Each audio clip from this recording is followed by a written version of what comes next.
What is a ski bum? It's Curt, the founder of Glade Optics, self-proclaimed ski bum. And do you remember the days back when you used to watch TV and you had these skateboarders or you had these outdoorsy folk, and basically their life revolved around just doing what they loved passionately, and all other food, accommodation, nothing else mattered. As long as they were doing what they loved, they were eating tins of beans on the side of the slopes and carving up all day. Well, those are kind of the OGs of the inspiration that powered Curt to start a company called Glade Optics, which is a company that makes sunglasses, they make ski goggles, they make accessories, and he's turned it into a fantastically successful business, really fueled by his passion.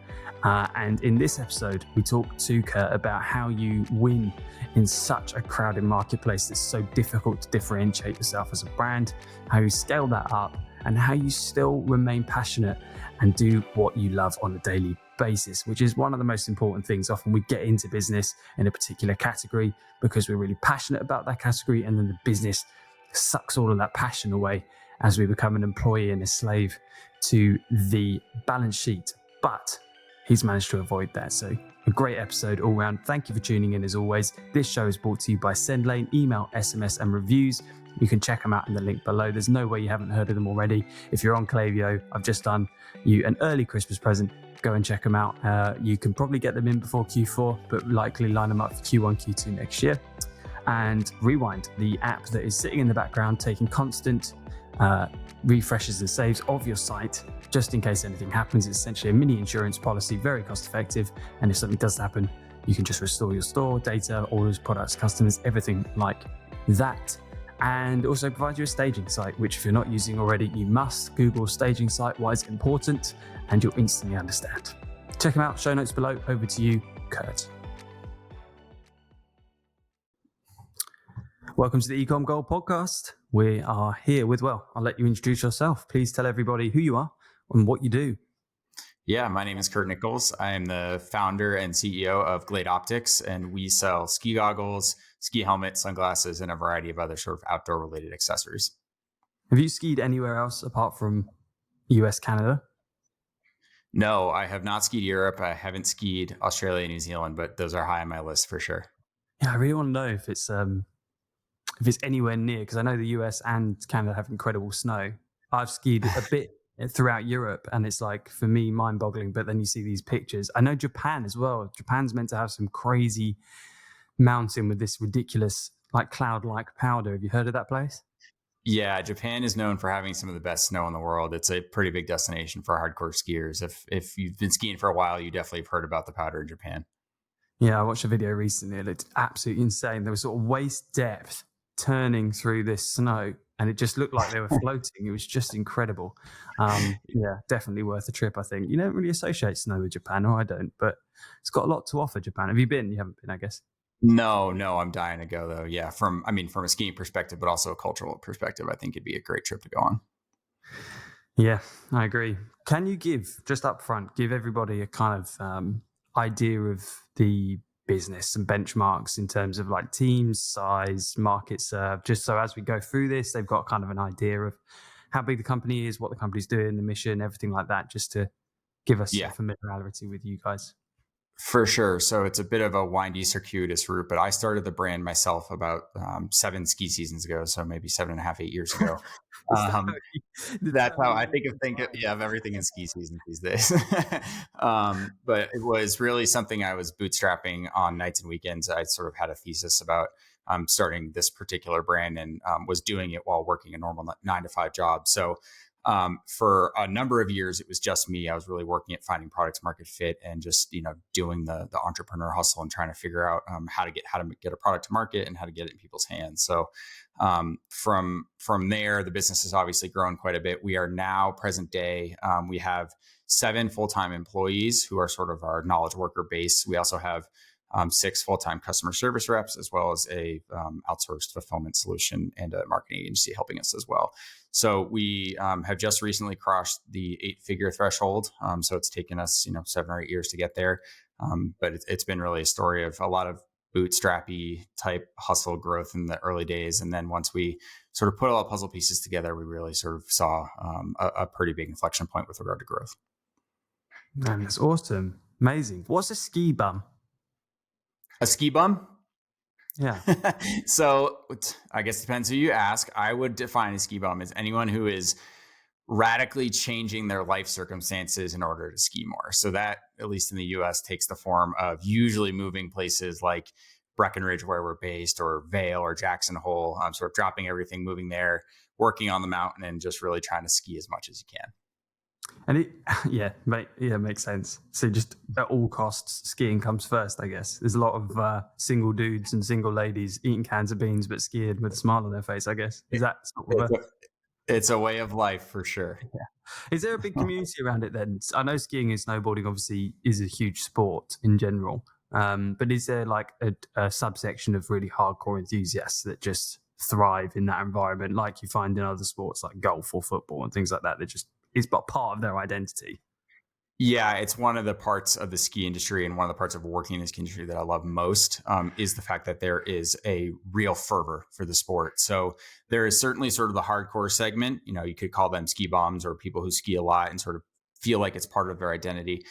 That is a big part of the industry. But what I think is actually more interesting is that there are a lot of people who really only ski 15, 20 days a year, maybe. They're weekend warriors that go in there when they can make time on family trips, or, they can scoot out of work early on a Friday or something like that. Those people are really the bulk of the category. And a lot of those people still define themselves as skiers. So it's one of those activities or hobbies or sports, however you want to define it, that really no matter how much you do it, there is a certain subset of this community that will make it a big part of their identity. So we've tried to incorporate that into our marketing, into our product strategy, as well as sort of how we approach customer service, is really as if we are on the chairlift with them, as if we're one of their buddies that are part of their community, because we do know that even if it's not something they're doing 100 days a year, like we are here in Breckenridge, it's still a big part of who they are. You might have to cast your mind back a few ski seasons, but I'm going to use that in everything. What do I love? CrossFit. I'm going to start doing increments of time in CrossFit Games. About 3 CrossFit Games ago, I moved to Bali. No, right. So I want to know, when you first started this, did you go after the hardcore ski snowboard enthusiasts, ski bums? So or did you go after that other market? So conventional wisdom says that you should go after the prosumer, right? Like you should go after hardcore skiers. You should go after the part of your segment that is most sort of adamantly involved in the product category that you are attacking. I actually didn't do that. And the reason I didn't do that is because part of my thesis for starting Glade and part of what I identified about the category was the fact that there were a small number of incumbent brands who were attacking that hardcore segment in a really big way. They were marketing with, pictures of helicopters, people doing backflips, deep powder shots, that type of thing, really, really focusing on the people who cared the most about skiing. So when I was first starting Glade and when I was positioning the products and writing marketing copy and things like that, I was actually targeting the more casual skier. So that, I think, served us really well, because we were this nice counterpoint, this challenger brand that was approaching a different segment of the market and talking to them in a different way. So rather than talking about the features of our goggles or, being really sort of tech forward with how we were talking to our customers, we really talked to them about like, hey, if you want your best day ever on the hill, or you want to feel like you can stay out there and be with your friends and skiing all day and exploring, like that type of language served us really well. So we found our beachhead and we found our wedge with that more casual ski consumer. That's so smart and so different to what most people would advise. Logically, like you said, go after the prosumer, build for them, and then reverse it. So when you were doing that back in the day, how did you make that decision? Was it just like a gut feel? And then subsequently, how did you build out and start attacking that market? Was it just you at that time? Did you have a small team around you? Were you just doing things trial and error? Just paint us a picture of what that was like to try and find your market fit initially. Yeah, so it was challenging. It was a lot of hand-to-hand combat of business building. For me, that took the form of, I used to go to a lot of in-person events. So I would go to like beer festivals around ski towns. I would, try to be boots on the ground in chairlift lines, talking to skiers and just figuring out sort of how they were thinking about skiing, how they were thinking about goggles and helmets in particular, as well as doing a little bit more deep dive diligence on what the market actually looked like. So it was a combination of, okay, I understand that we have competitors in the space that have been around since the 80s and who market in the same sort of ways. I also have all this information that I'm getting from talking to people about the product I'm intending to sell and sort of marrying that Venn diagram and then going to market with that. And it wasn't perfect in the beginning. Like there were a lot of mistakes I made with regard to positioning the product and, for like sending out certain email copy and things like that, product specs, features that were really iterated upon in those first 3-4 years with my customers. So I think that served us really well was just, certainly relying on a bit of gut feel of just like, I think I understand the ski community, but also B, doing some more actual diligence on what the market looked like. So what was your first product to market? What was the first thing you did? Yeah, so the first product we came to market with was a ski goggle called the Inverness goggle. It was one model with 3 different colors. I bootstrapped it, so I had not a lot of cash to work with regard to product development and inventory and MOQs and things like that. So really what I did in the early days was I attempted to hone in on a positioning for this product that I thought would work. I then approached a long series of contract manufacturers to get this thing built. I iterated on prototypes, skied with the things for a few years, all that stuff that sort of you have to do to get to product quality that I was happy with. And then brought it to market. I built the website myself. I had the 3 different colors as if it was like 3 different SKUs. It really wasn't. But my idea was, if I can sell 3, 4, 500 of these in one ski season, I was 26 at the time, and that felt like a lot. The idea was if I could sell 300 or 400 of them, I could probably sell 3,000 or 4,000 and so on. So I knew that there was room for a value product in this category. And I believe that I was the right person to bring it to market, and really just ultimately sort of took a chance. So you had your website, you had your 3 colors of SKUs, which is like so common, right? Because you're just like, wow, this is an empty website right now. Oh my gosh! I have some screenshots of the early days of the website, and I look back on it, and I'm just like, I can't believe I had a single sale from that website.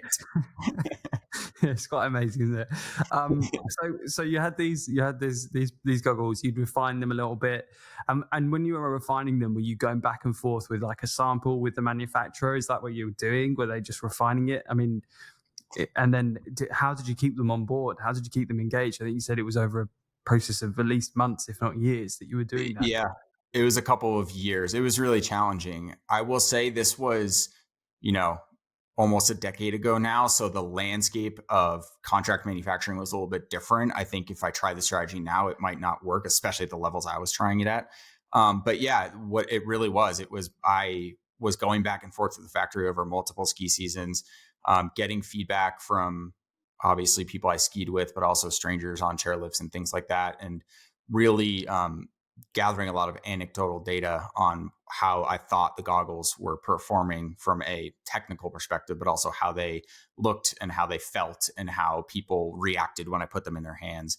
And then I would regurgitate that information back to my partner at the factory. They would make some changes and we would go from there. How did you stop tinkering? When did you finally draw a line? That's such a good question. I think I eventually felt like I needed to, there becomes a point when it ceases to become a project and becomes more of a business endeavor. And I was feeling like it was a project.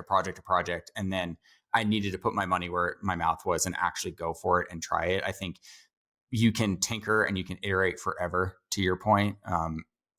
Nothing's perfect. I think perfect is the enemy of good. And I probably tinkered for too long. But looking back on it, I'm glad I did take it to market when I did, because obviously our products are like a step function better than the first products we came out with. But, I spent a lot of time and effort to make sure that we were bringing something high quality to market. And, clearly it worked.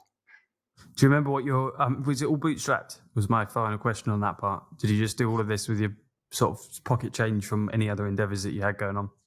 So yes, in the early days, it was totally bootstrapped. I was, 24 years old right out of college at the time, using my savings account, which I think was like less than 10 grand. So really scrappy in the early days. I eventually, after a couple seasons of having a product in market and being able to get distribution and start marketing and things like that, I did end up taking on some angel money, but that was, we were probably at $500,000 in sales before I took on any outside capital. What was that? I'm really interested to know when you did flick the switch and said to your manufacturer, okay, we'll take some of these. And do you remember how many units you ordered and what your go-to-market strategy was at that time? It was in the hundreds, it was not even 4 figures. And my strategy was my philosophy at the time was, this is still something I'm doing on the side. My job right now is to mitigate the amount of risk that I'm putting on myself financially. I mean, granted, I was 24 with no dependents and like zero net worth to my name. So there wasn't a whole lot of risk to be had. But that was sort of my feeling, was like, I need a creative outlet. I need something to at least, I need to try this. I need to do it for myself. So that was my strategy, was really, okay, how can I test this in the least risky way possible? And still collect enough data for it to be viable, right? Because, ultimately, if you sell 10, 20, that's not going to be helpful. But ordering 400 or 500, whatever that number was, allowed me to validate the idea, but also get feedback from people and say, hey, like, here's what I liked, here's what I didn't like, that type of thing. Knowing what you know now, if you could just drop yourself a WhatsApp message or a text message in reverse, would you say, just do exactly what you're doing, it's the right thing to do? Would you have said, take more risk, buy more units? Would you say, avoid this? Knowing what you know now, going back to that, placing that first order, what would you have advised maybe differently to what you did? I probably would have said, trust your gut more. I think part of starting a business, and I'm a first-time founder, so there was so much uncertainty with regard to whether or not this was going to work, whether or not I was thinking about things in the right way. Did I have the right mental frameworks for how to build a business? It was totally unknown to me. So I understand why I was hesitant to really step on the gas and really sort of go for it. But I think, looking back on it, if I could give myself advice, it would be something along those lines of, on the bell curve of people who are willing to get out of their comfort zone and take risks, like, I'm probably in the long tail of that bell curve. That's sort of how entrepreneurship works. And in order to be on that end of the bell curve, I think you need to balance.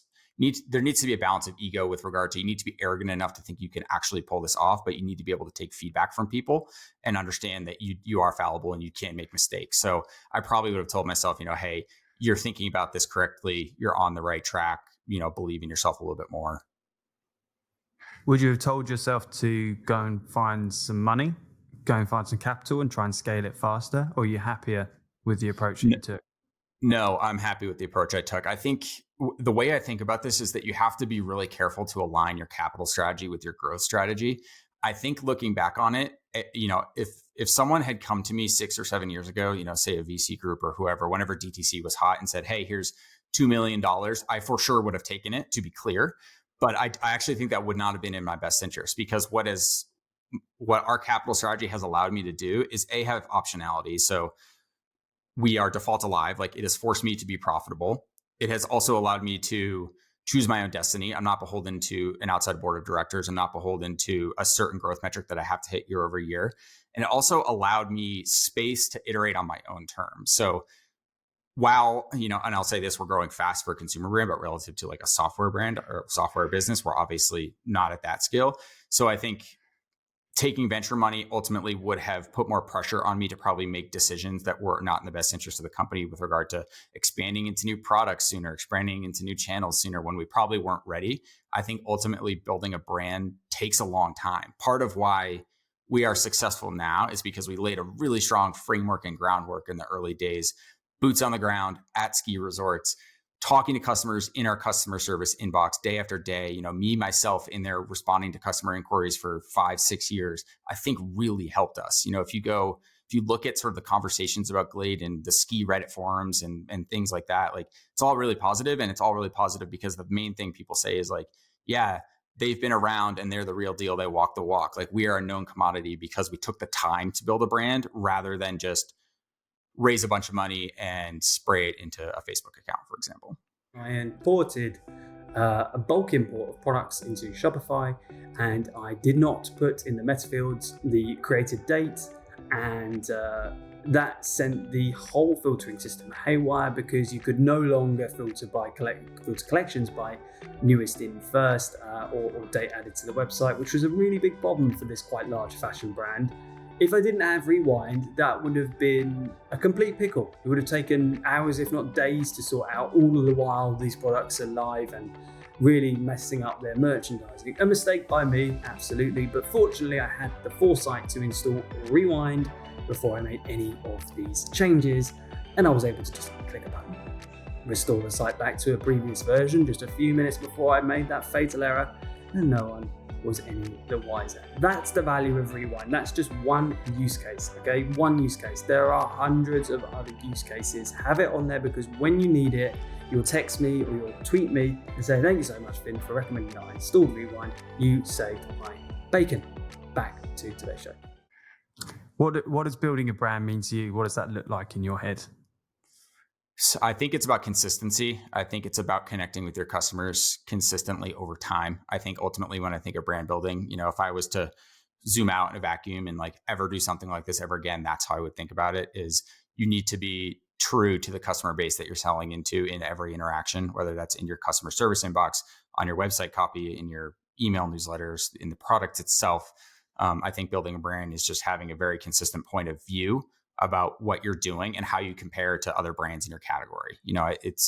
We often position ourselves against Oakley and Smith. And to be clear, like I think both of them they make great products. They're great businesses, obviously, but it's really helped us to be sort of like, hey, Smith and Oakley are designing goggles in boardrooms hundreds of miles away from the nearest ski hill, and I'm here in Breckenridge and I can see the chairlift out my back door. Like that's brand building, is stuff like that can't be replicated.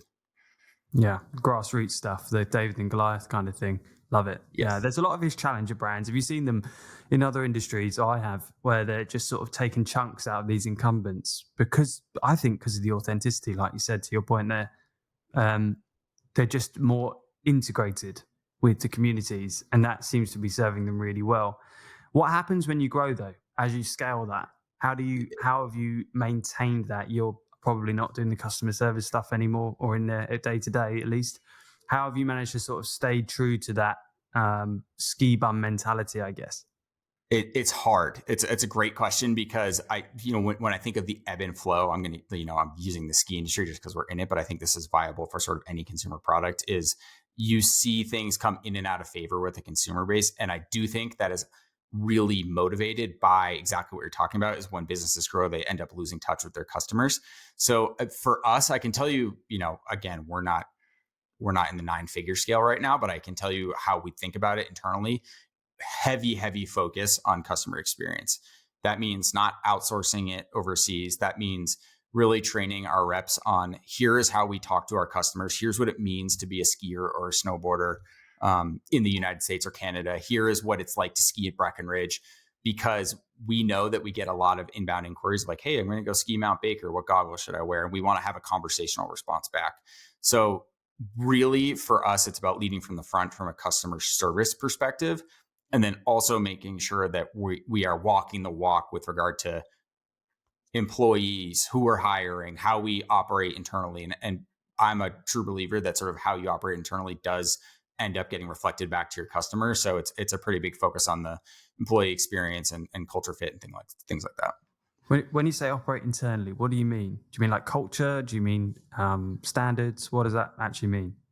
Yeah, it's a little bit of both. And I think it's a lot of, how we treat each other internally is also how we treat our customers. I have always said since day one that I want our customers to feel like we are their friend sitting next to them on the chairlift. And I feel that same way about how we interact as a team internally. Like it's a high trust environment. We're all, at the end of the day, we're all in a category where people are looking to have fun. Like skiing should be fun. And I think when we make hiring decisions, a lot of that is important in our process. We make sure that there is a fit, and you don't have to be a skier to work at Glade, but you do have to be someone who sort of understands what it means to get outside and sort of hold those things true. So a lot of it happens in the hiring. And then we have obviously a pretty rigorous onboarding process into who we are as a business and where we came from. And we make sure that we get together every quarter and things like that. Let's go back back to that origin story again. So you sold your first 300 to 400 pairs of goggles in your color variations. How did you continue to build the momentum? How did you build that snowball up? At this time, I think it was just you, your website, your 3 Yep. SKUs. You sold them somehow. Did you do that face to face, or did you do that primarily online? Like, where did those sales come from? And then, can you just give us a picture of where that evolved to? Yeah, all the sales happened online. It was a grind, to be clear. I was doing a lot of really unscalable things in order to get those goggles out the door.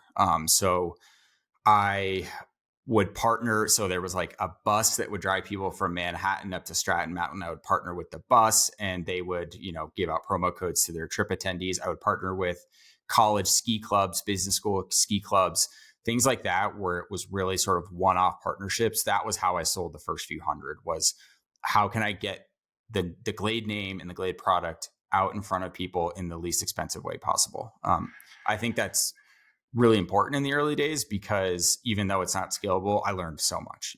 I got direct feedback about how people thought about selling our products, what types of partnerships were going to work, things like that. So that was certainly the early days, was doing things like that. Once I started getting momentum, and to be clear, working in a seasonal category like skiing is so hard, because you get one turn on your money, the snow stops falling in March, and then you're just sitting there until November, and it was torture. So it probably took a little bit longer than it would have if I wasn't in a seasonal category. But it also gave me time to think about how to plan for the next season. So anyway, after the sort of initial, I guess, guerrilla style marketing, I did start to dip my toes into more scalable channels, like Facebook and email and things like that. And that was really when we started to see pretty significant growth, because I had honed in on what worked from a messaging and product standpoint, and was able to really just to send that through our digital channels. How important was your financial literacy and maturity back in those days? Because you obviously need money to fund those things. I'm guessing that your margins were okay off those first 400 units to allow you to do some more things. But at that time, were you pretty dialed in to things like contribution margin and or ROAS at that time, I guess? Or was it kind of just stumbling along with basic business principles? It was a lot of bank account accounting, for lack of a better term. How much is in my account, how much is going in and out every day. I certainly wasn't thinking about contribution margin. I was definitely thinking about ROAS. That was always top of mind for me, was, are we first order profitable? Am I getting a return on my money? Because I didn't have a choice. I had to be first order profitable. I think, looking back on it with regard to sort of financial literacy, I do think it's important from the perspective of understanding your unit economics. That was vital to us really throughout. So I'm very grateful that was something I was heavily focused on. But if I'm honest, there wasn't a whole lot of financial sophistication. Obviously, I was keeping records and accounting and things like that, but it was a very basic business. And I think what actually was the most beneficial was thinking about what category and what product I was going to sell before I even, that sort of financial engineering was far more important than the actual first 4 years of the business. Thinking about what's a high margin product, what ships light, what can I get cheaply from the US, from overseas to the US. That type of thinking was actually far more important than what is my contribution margin at the end of the day. Were there any additional parameters to that? Because if you're to ask that question into a void, you're looking at all product categories, and there might well be higher margin goods out there. But did you choose ski goggles, sunglasses, and accessories as something because you have a passion in that area? I.e., you sort of married up high margin, great product, something I'm passionate about, great. Bring those two things together. Or was it a pure play, margin focused decision? Yeah, it was certainly, though it was shipping light, high margin. There was also, I was looking for, I knew that goggles were sort of inherently viral, and that word has been sort of mangled over the past few years. But what I mean by that is, when you are skiing and when you are in a lift line and when you are on a chairlift, the first thing everyone sees is your goggles. One of the first comments people make is, hey, how do you like those goggles? It's just front and center. So there is a sort of natural word of mouth to it that I really liked. There was also a sort of digital virality to it. When you're skiing and taking a selfie of yourself, very easily and very prominently displayed are your goggles. So those three factors, in conjunction with the fact that I really liked how the category was structured from a competitive standpoint. There wasn't a lot of new challenger brands. There weren't really any at the time. There are now. Everyone, Oakley Smith, they were all charging crazy amounts. Their marketing was the same. So I felt like with those combination of factors, there was an opportunity. Another question, back to the reflective again. Sorry, I just love this dynamic of now you've kind of come this far, looking back where you started. I wanted to understand a bit more about the product choice. So you went from goggles into what, or did you expand your goggle range?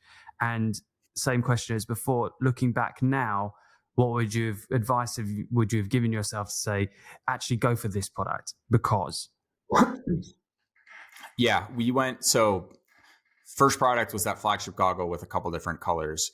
After the success of that particular product, it was clear that in order to sort of offer a wider array of products to our customers, the next logical step was just different goggle models. There is just part of skiing, part of goggles where the look matters. So it was important to me to offer different silhouettes.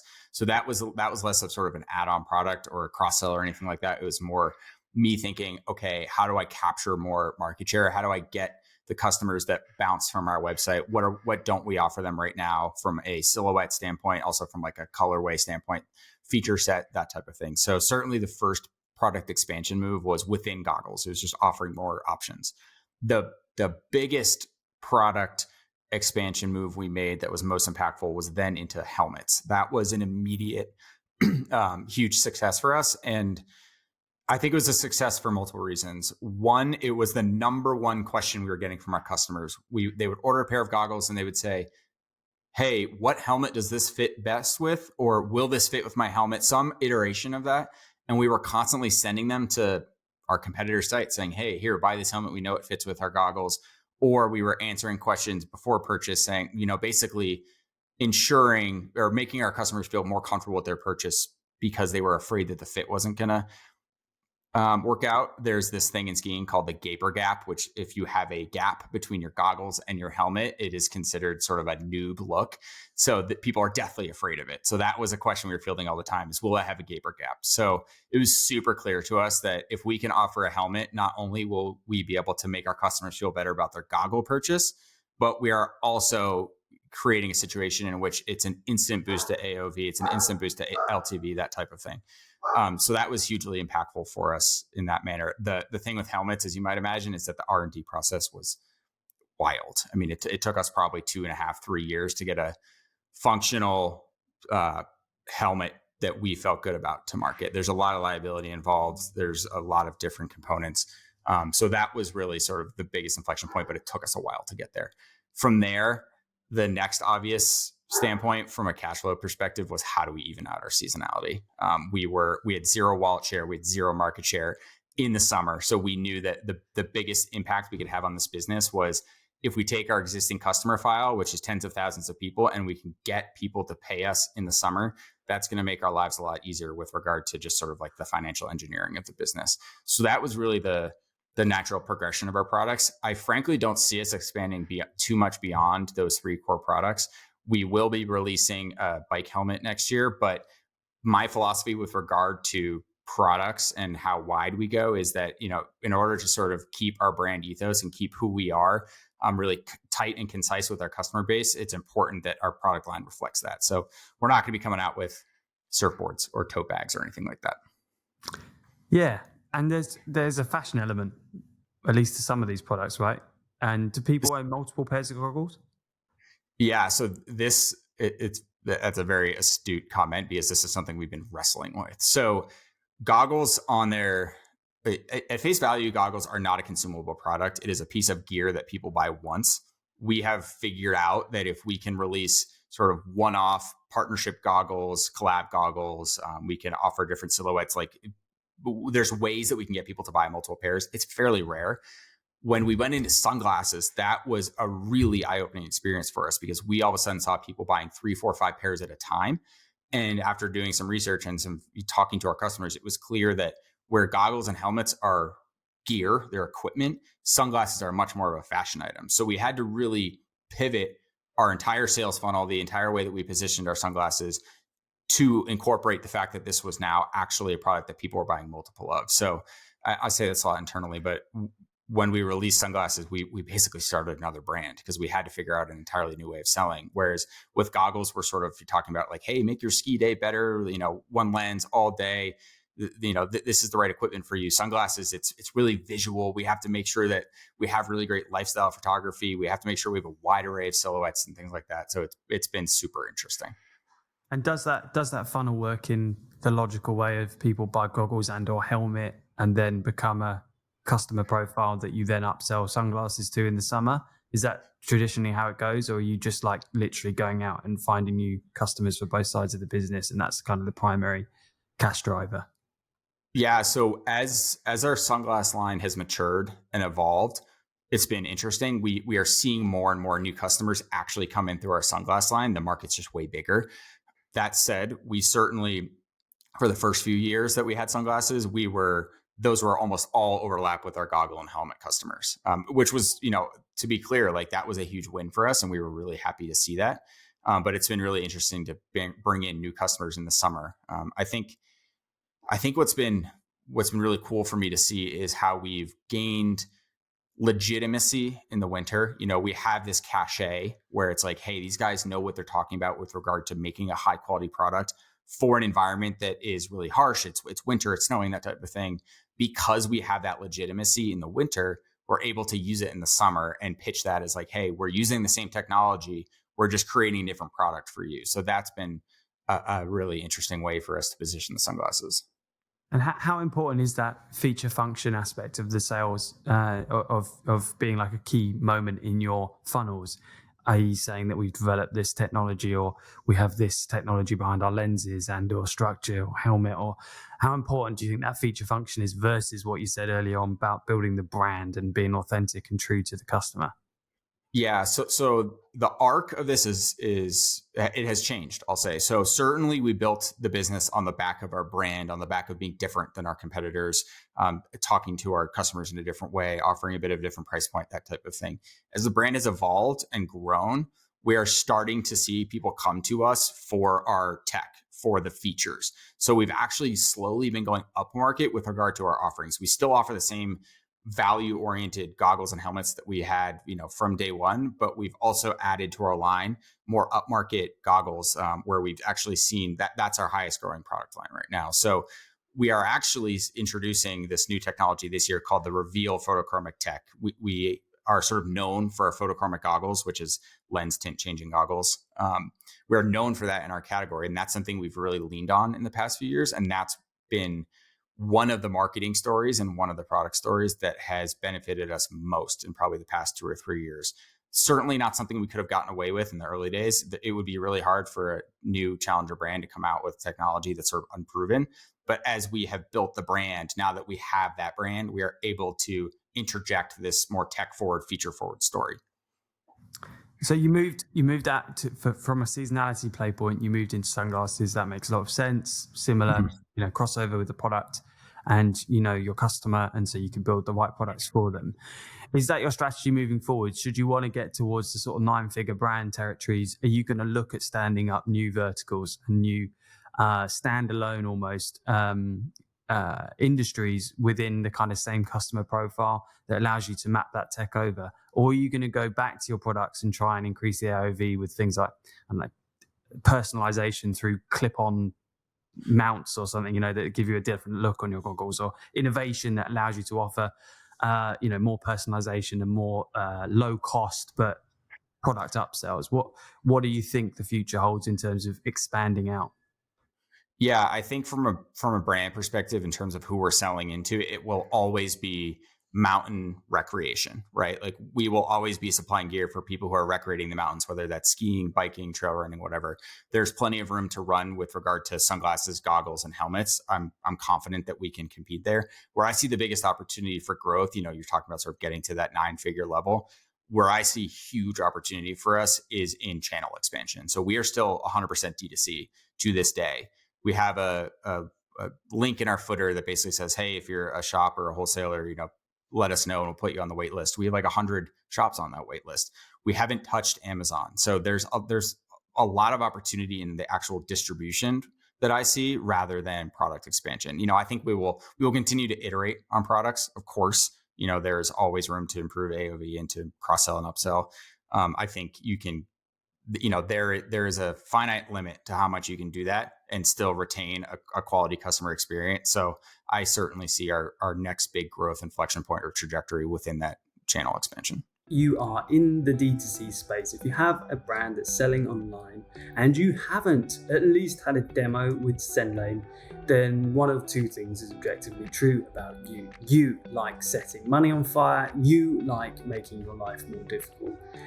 If neither of those things are true, and you are an e-commerce brand and you are selling online, you do send emails, you do send SMS, you do have reviews, or at least like to collect reviews, then there is no reason for you not to at least have had a demonstration with SendLane. They are built for e-commerce. They are the most modern platform with the best features, in my opinion, at the lowest cost. I mean, I'm not really sure what would be holding you back.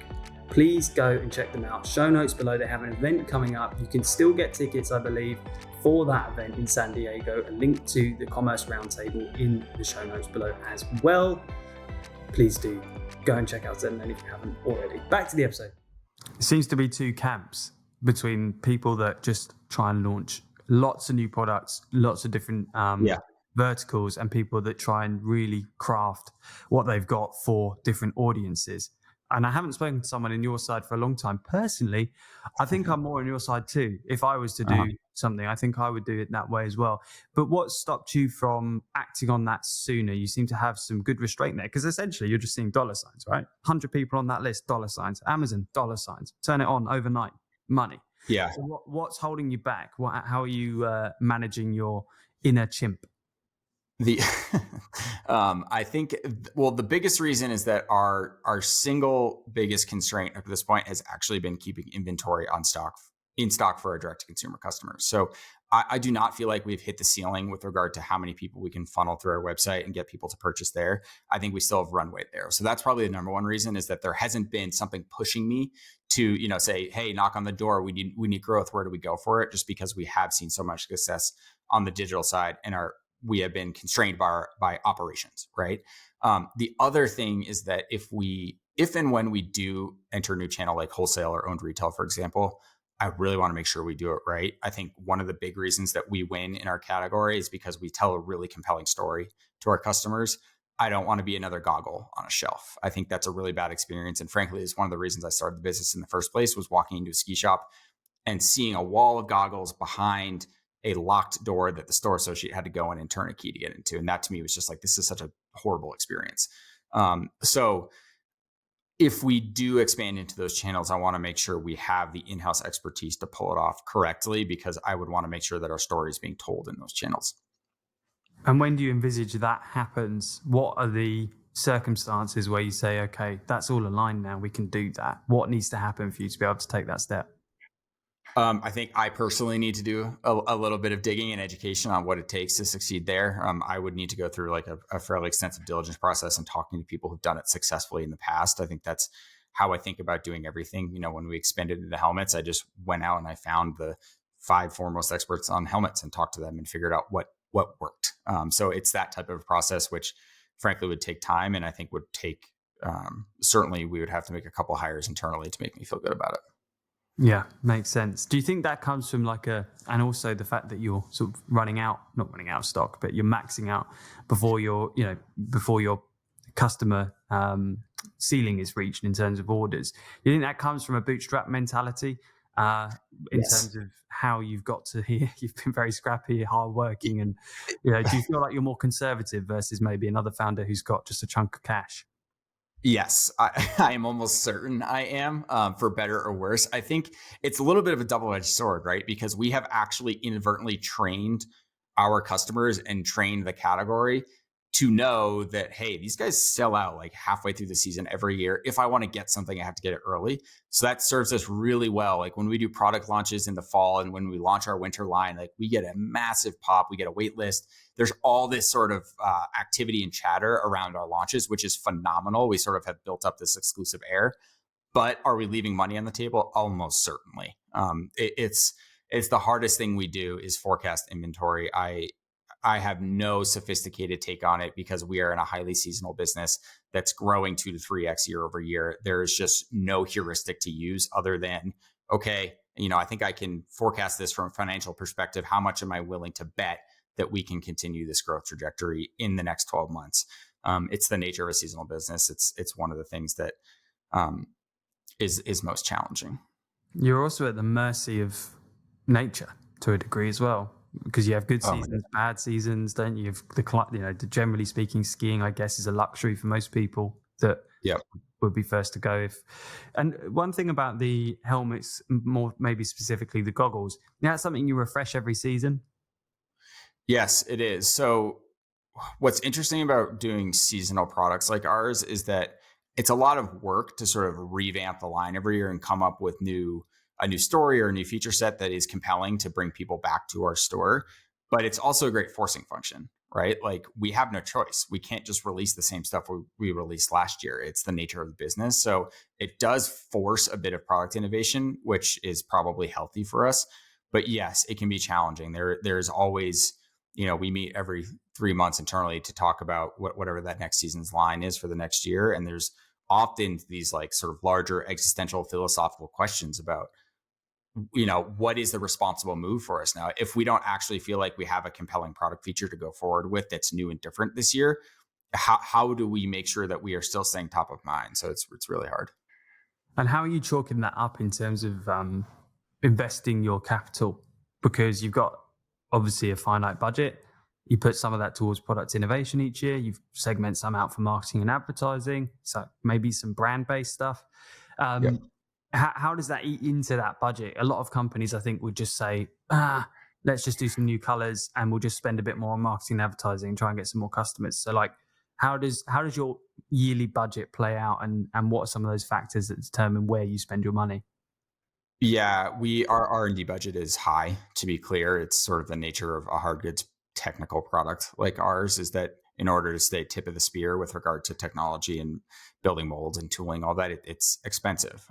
We're fortunate that we are in a high margin category, and I run the business in a manner that, I have hard caps on how much we can spend on marketing, and we have budgets, and we are very sort of diligent about payroll and things like that. So I don't have a silver bullet answer to this other than to tell you it is, when we are allocating dollars, like I sort of view my job as the CEO as I'm a capital allocator. I need to figure out how to take a big chunk of money and put it into buckets in the most effective and efficient manner possible. That R&D and product innovation bucket is usually the first or second bucket that I think about, because I understand intimately that we can have really tip of the spear marketing. We can have sort of innovative tactics. We can use the latest marketing hacks to get people onto our site. But if we don't have a compelling product, it doesn't matter. So I feel very strongly that a lot of our marketing success is built on the back of having a really strong product story. So I almost like roll that into one.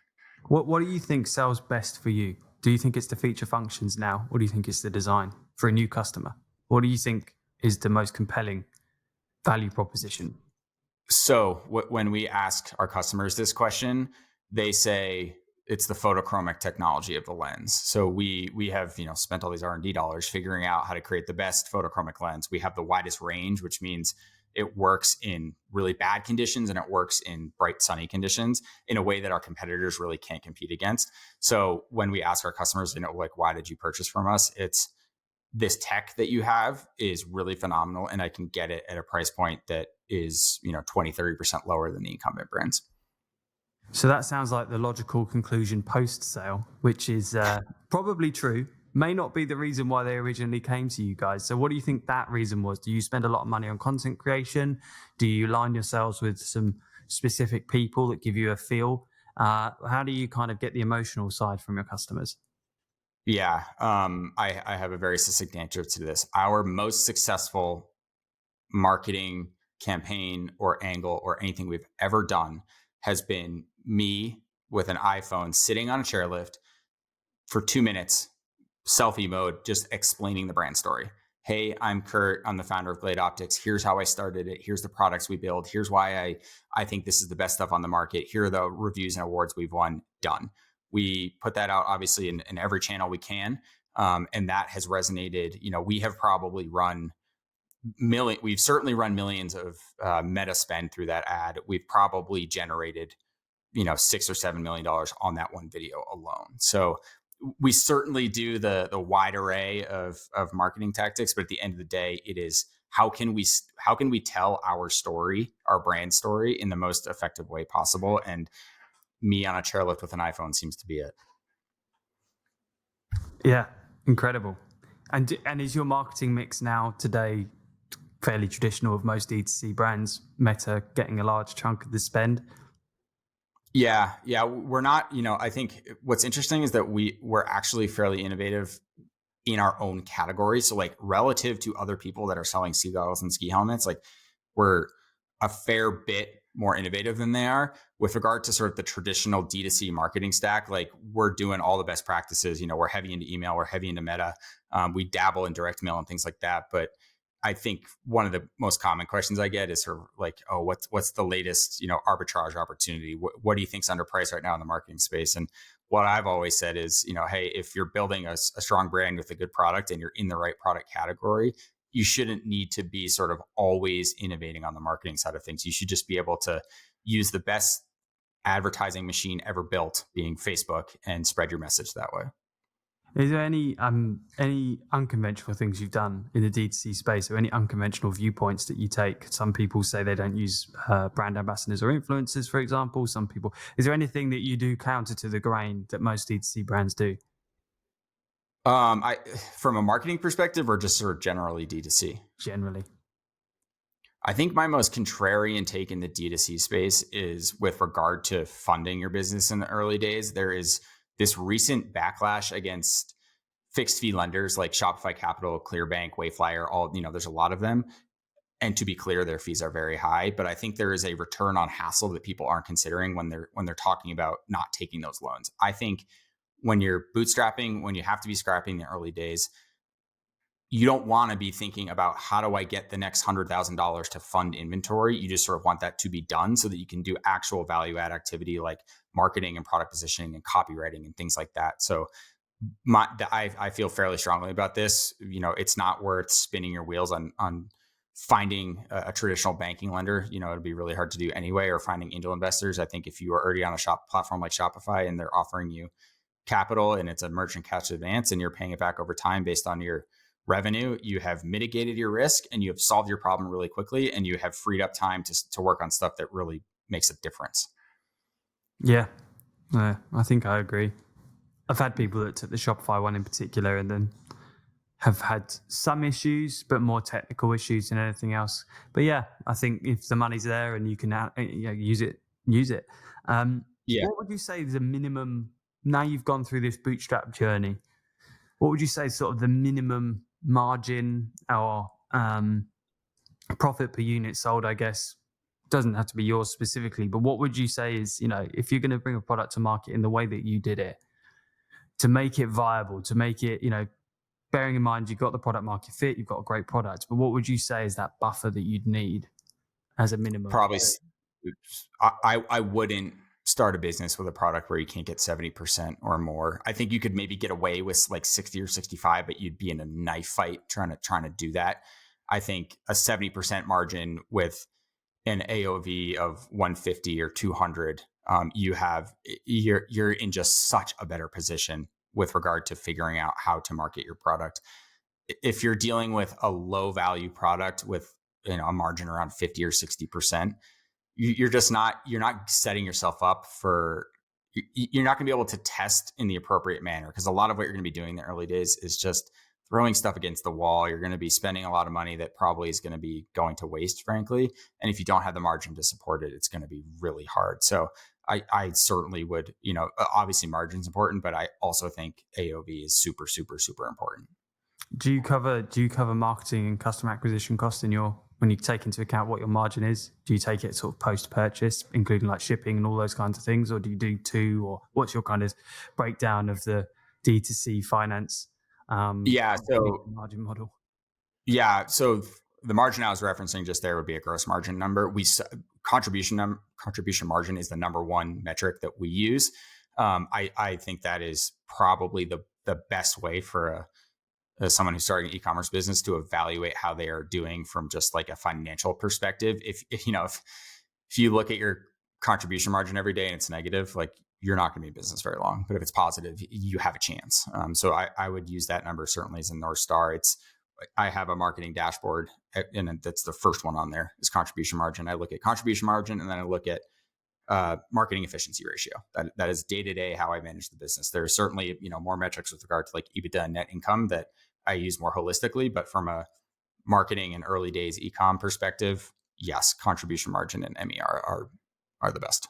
Do you have a percentage contribution margin goal? Do you try to hit, or is it just as long as it's +1, I'm happy?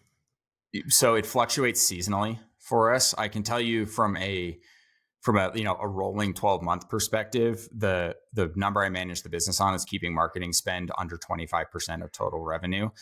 That depending on the season, that really changes the contribution margin. Obviously, we have much higher contribution margin in the winter because we have higher AOV products. That's sort of our bread and butter. And then in the summer, I'm more or less running on a break-even contribution under the assumption that I'm basically acquiring customers for free in the summer that I can sell to in the winter. How do you bring that into that forecast? Like what method do you use, or do you just do it by gut, i.e. exactly what you said? You're acquiring a customer now for this product A, and then you're going to remarket to that customer, hopefully much more cost effectively through email or however it might be, and get them to buy another product that's going to have a much better contribution margin. How are you rolling all of that together in your head or on a spreadsheet? So I'll do a cohort analysis probably every 3 to 6 months to get an understanding of, so like right now it's September, right? So probably in about 3 weeks, I will do a cohort analysis of our winter customers from last winter and get an understanding of how many of those people went and then bought sunglasses.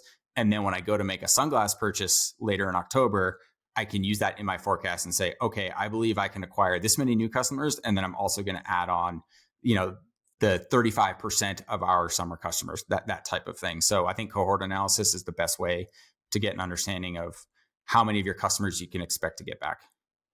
Final question before we go to a quick lightning round to finish off. How important are kind of seasonal dates outside of the seasonality of the products, but things like Black Friday, Christmas gifting, things like that? How important are they to your business? Vital. Yeah. For us, we have this like crazy confluence events where around the Black Friday, Cyber Monday, holiday gifting season, that is also when ski season is ramping up. So we have this total period of time when we are guns blazing. Sales are really sort of, we're doing 80% of our sales in that month. I will add that something that we've been doing lately that has been very helpful for us is creating seasonal moments outside of traditional buying seasons. So like we'll have like a closing day sale or a Christmas in July sale. We'll try to keep it sort of ski industry specific, but trying to generate revenue and demand outside of the traditional holiday season has been challenging, but it is making a difference for sure. Because it's, sorry, I have one other question. Because it's an industry rooted in passion, as a lot of sport industries are. Do you find that, or have you tried working with any like almost micro groups like hardcore magazines, for example? There's tons of like ski magazines, traditional ski magazines, or groups on Facebook. Or have you tried to isolate and penetrate some of these like smaller but potent communities? And does that work, or is it just not worth the squeeze? It's totally worth the squeeze for us. I think that's been something that's been really helpful is if you can get legitimacy and sort of validation from groups like that, it makes it much easier to sell into the rest of the community. So for us, that took the form of going into like places like Powder Magazine, Free Skier Magazine, Blister Gear Review, these places that frankly don't have a lot of reach. So from a pure play marketing perspective, like we're not getting a whole lot of new traffic from these types of initiatives, but what we are getting is validation from winning awards from them or getting a good review or something like that we can use in an advertisement or put on our website. We noticed a huge jump in conversion rate when we started putting stuff like this on our site. That basically was a signal to the rest of the ski community of, hey, these 4 or 5 publications or communities were, sort of signing off on a challenger brand. All of a sudden we went from this like unknown commodity to, hey, these guys are up and coming and they're legit. And I know they're legit because the guys in the new schoolers forum talk about them favorably, or the guys in the Reddit ski forum are all about Glade, like that type of stuff. It's, you can't fake it. And one of the reasons that we've been successful is because we actually have like a real story to our brand. Like we're based in Breckenridge, whereas none of our competitors are really doing anything like that. So having the authentic story made it easy for us to get into those communities. Once we were into those communities, we were then able to distribute that information to the rest of our, on-site funnel and things like that. Do you want to? And if so, how do you sort of shape the narrative in those places like Reddit, publications? I guess you have a little bit more control. Or do you just go in there very originally and authentically and say, look, this is us. Here's some money, do what you want? Or is there more of an effort? It depends on the community. Skiing, like many other activities that people feel passionate about, it's very hard to shape opinion. So the best way to shape opinion is sort of have a really good product and a really good story, and then try to get that into their hands. So at least from my perspective, we don't, even with the gear review stuff, like we won't push the reviewer in any direction. Obviously, they know we want the review to be favorable, but we won't prime them with like, hey, check out this one feature of the goggle. Like we'll just send them the goggle and say, hey, let us know what you think. And that is sort of somewhat ironically builds cachet in our category, because there's this feeling of like, hey, I'm not being sold anything. This is just a brand that's doing something in a bit of a different manner, which it's funny because it's somewhat unique now. Like there aren't a lot of brands who are actually building stories. Everyone's just sort of trying to drop ship something these days. So I think that has served us really well. I'm really sorry. I've got another question. If you've got a hard stop, let me know. But these just keep popping in my head. A lot of challenger brands that I'm seeing across different industries at the moment are trying. I don't know if they're trying to be. Maybe they're just originally quite cool. So you've got like the drop culture stuff going on. I guess that's because they're early and they don't have many units to shift. But also you get things like they do these kind of drops of a limited product run, or they have like kind of quite flash social media, they just come across as challenger equals cool. Do you share that? Do you think that was part of what you had to do and go through, or is that just a kind of trend and fashion at the moment? I think that's an interesting question. I think at least in our category, people don't want to wear their parents' ski gear like that. I honestly think it might be that simple of like, challenger brands are cool because they're new and they're different, and my parents didn't wear them. Like that type of thing, I do think actually holds a lot of weight. And I do think the drop model in particular is super interesting because it allows you to obviously partner with brands and get on their email list and sort of, show that you guys are hooked up in some way. But I also think it's different enough that the buying process, sometimes novelty goes a long way. And I think I do think there is some validity in that. Obviously, some people have taken it way too far. It's really hard to build a brand where your entire model is drops. Ultimately, if that's what you're doing, you're probably not innovating or offering a product that's worth buying, frankly. But I do think there's space for it. All right, let's move this into a very quick lightning round. Whereby you will not be judged for your answers. It's just what comes into your head straight away. And yeah, just 1-2 word, maybe a sentence max answers, if that's okay. So first one's an easy one. What was the last thing you purchased from a D2C brand that wasn't your own? Oh man, I took a risk recently. I bought Modern Mammals shampoo. I don't know what I'm getting myself into, but it's supposed to be better for you, I guess. What is that? Modern Mammals, what a great name. What is it? What's their value? It's supposed to be shampoo that doesn't foam, that is, doesn't dry out your hair. At least this is their value proposition. So we'll see. Jury's still out. Fair enough. What would your mascot be? If your brand had a mascot, what would it be? Oh, it'd have to be like a snowman or a Yeti. Who's your brand's arch nemesis? Oh man, you're gonna put me on the spot. Oh, I know who it is. It's a brand called Glade Optics who copied one of our ads verbatim. Is there anything you can do about that? We thought about it, but just honestly didn't feel worth it. Yeah, fair enough. If you were able to go back in time, pick someone from history to sit down, have dinner with, ask any questions to, who would you pick? Man, probably Warren Miller. Wouldn't be that far back in time, but sort of the father of ski movies. That would be a really great conversation. What's your made it moment look like in your head? My made it moment. So in some respects, it has kind of already happened. I feel like it's when this has happened to me. It doesn't happen a lot, but it happens sometimes. We have a YouTube series where I'm sort of like featured going around various mountains and skiing and all this. And I have been recognized a few times on the mountain. And that to me has been totally surreal. Of like, how does this person know who I am? Oh man, that's incredible. That is incredible. All right, one word to sum up the brand mission. Grassroots. Love it. All right, sir. I appreciate your time and incredible interview. You were just so concise, and you can tell that you've bootstrapped your brand because you just know everything about everything. Where can people get at you, and where's the most profitable place to purchase, I guess, your website at the moment? Yeah, gladeoptics.com is the website. I'm on Twitter at Curt Nichols Jr. and I'm on LinkedIn, but I don't use it. So Twitter's the best place. That was Curt from Glade Optics. What a legend. You can tell he knows his stuff and has been in the D2C game for a while. Man, he had some concise points. I hope you got a lot of value out of that. Certainly encouraging some new perspectives for me to think about. This show, as always, brought to you by Rewind and SendLane, two absolutely monumental applications, software, SaaS tools that you should have on your D2C business. If you don't already, please check them out in the show notes. We will be back next week, as always, with another guest for your listening pleasure. Thanks for tuning in. Have a great rest of your day, week, year, Q4, whatever. Speak to you soon.